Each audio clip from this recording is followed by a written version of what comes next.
खाएंगे पियेंगे बीबी रखेंगे बस। हाँ। कलुआ गिद्ध शेरू के पूंछ पर पीनट लगा के गटकने वाला था। क्या कर रहे हैं यार तू? अरे साला। तभी शेरू अपनी ही पूंछ को दबाने जाता है। हवा निकल गई। हाँ सर। साला ये गिद्ध शेरू का लेने पे लगा होता है। साली चलती फिरती कोकेन है कोकेन। अरे साला। तभी शेरू लाठी उठा लेता है, पर गिद्ध तो पेड़ पे जाकर बैठ जाता है। डॉन को पकड़ना मुश्किल ही नहीं नामुमकिन है। आ रहा हूँ बहन। ये देख शेरू भी ऊपर चढ़ने लगता है। तभी ये गिद्ध और ऊपर चढ़ जाता है। ये अभी ट्रेलर है, पिक्चर अभी बाकी है, मैं बोला है ना। तेरी बहन। साला ये गिद्ध शेरू को आसमान की ऊंचाइयों में भेज देता है तो गया कहाँ? अरे साला बाप रे। और अपने खुद नीचे आकर उसी पेड़ को काटने लगता है। अब बताओ मैं क्या करूँ। का मारा है माही। शेरू को नीचे गिरते ही गिद्ध इसके पूंछ को फ्राई करने लगता है। भूख लगी है तो रेस्टोरेंट में जाओ ना बहन। बेचारा शेरू गिद्ध से परेशान होकर चांद पे चला आता है। बहुत मजा आ रहा है यहाँ पे। पर साला ये गिद्ध यहाँ भी इसका पीछा नहीं छोड़ता।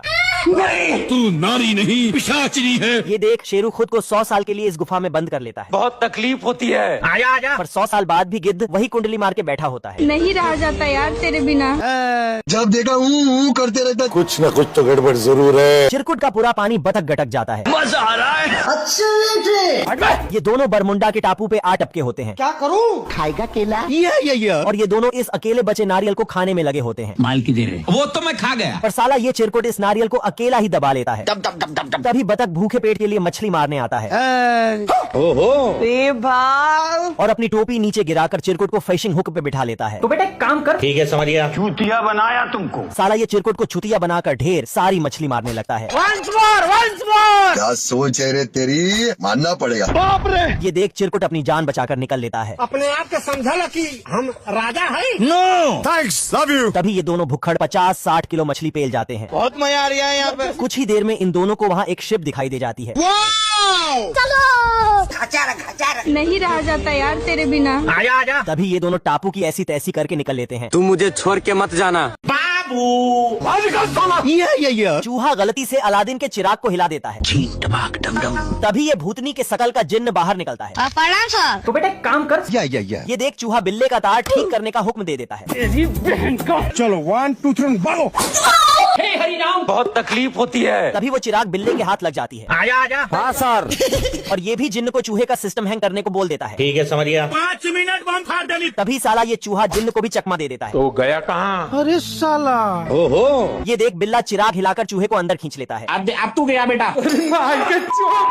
साला ये चूहा जिन्न के हवेली में आ गया होता है। बहुत मजा आ रहा है यहाँ पे। और अपने बाप का माल समझकर जिन्न का खाना पेलने लगता है। रहा नहीं जाता। आप कौन? रुक तेरे को बताते। ये देख बिल्ला चिराग में अपना हाथ घुसा देता है। मारो मुझे मारो। और चूहे को दबाने के चक्कर में कुछ और ही दबा देता है।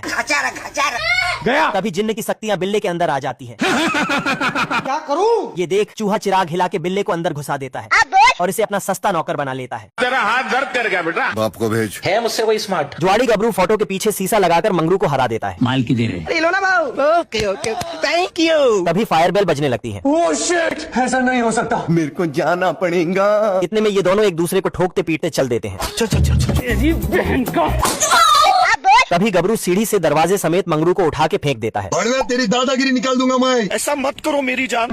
ये देखो मेरी हालत कमजोर हो गई। और इधर ये आग कैंची बन के छमिया का काट देती है।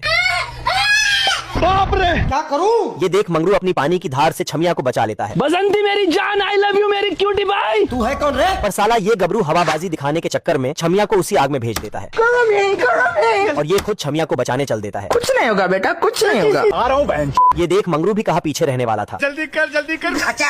तभी ये दोनों नीचे गिर के प्रेशर मशीन में फंस जाते हैं। अरे साला और इसे फटते ही तीनों ऊपर को निकल लेते हैं। खत्म गया। इतने में छमिया सेल्फाश का डब्बा निकल के दोनों नमूनों को बचा लेती है। बच गया रे देवा। क्या कारीगरी है तेरी बहन। चलो भाई देखो अब मैं क्या कर। चिरकुट पोस्टर पे नकली रोड बना के वहीं पे छिप जाता है। पागल है तुम लोग, कौन है? अरे ऐसा कैसे हो सकता है? अभी उसी पोस्टर में से ट्रक आकर इसे उड़ा देती है। चिरकुट मुर्गी की मारने के लिए दौड़ा लेता है। तभी मुर्गी 4 नंबर ठोक के निकल लेती है। मत जा, रुक जा। मुझे बवासीर है। इस बार चिरकुट तीर में गोला लगा के मुर्गी को उड़ाने वाला था। कभी कभी लगता है क्या पुलिस भगवान है। Oh shit.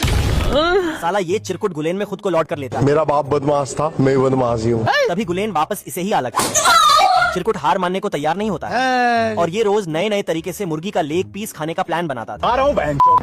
कह दो कि ये झूठ है। तभी साला ये इस बार गटर के रास्ते मुर्गी की लेने आता है, तू नारी नहीं पिशाचनी है। पर मुर्गी तो इसे इसी में दफना देती है। अरे नहीं भाई। चिरकुट का भरोसा पृथ्वी से उठ गया होता है और ये गुब्बारे में हवा भर के ऊपर से मुर्गी को ठिकाने लगाने का सोचता है। देख रहा है बिनो। तभी गुब्बारा हल्का होने से चिरकुट ऊपर ही विलुप्त हो जाता है। प्लीज बेटा आप नीचे आइए। हम संतोष पागल नहीं। अब तू गया बेटा। इस समाज को कुछ नहीं मालूम। छोटा उस्ताद टैंक का स्क्रू ढीला करके गबरू को धर लेता है। क्या रे? दादागिरी करेगा तेरी माँ की। तू है कौन रे? ये देख गबरू उस्ताद को पानी में दबा देता है।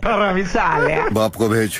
क्षमा करें प्रभु। तभी ये गबरू को काली कोठरी में डाल देता है। बहन के लंडे ओता तुम्हें। इस बार गबरू ऊपर ही ऊपर निकलने का कोशिश करता है। मेरे को जाना पड़ेगा। ये देख छोटा उस्ताद छोटा सा गिफ्ट नीचे भेज देता है। बाप रे। अरे साला तभी वहाँ धोबी वाला कपड़े लेने आ जाता है। ओहो निकल ले भाई तू। इतने में गबरू जाकर इसमें छुप जाता है, ये फंस गया सीएम। पर धोबी तो इधर ही कपड़ा धोने लगता है। कतई यार भेंट क्या पाप किया था यार मैंने। तभी उस्ताद गबरू को जहाँ से आया था वहीं गुस्सा देता है।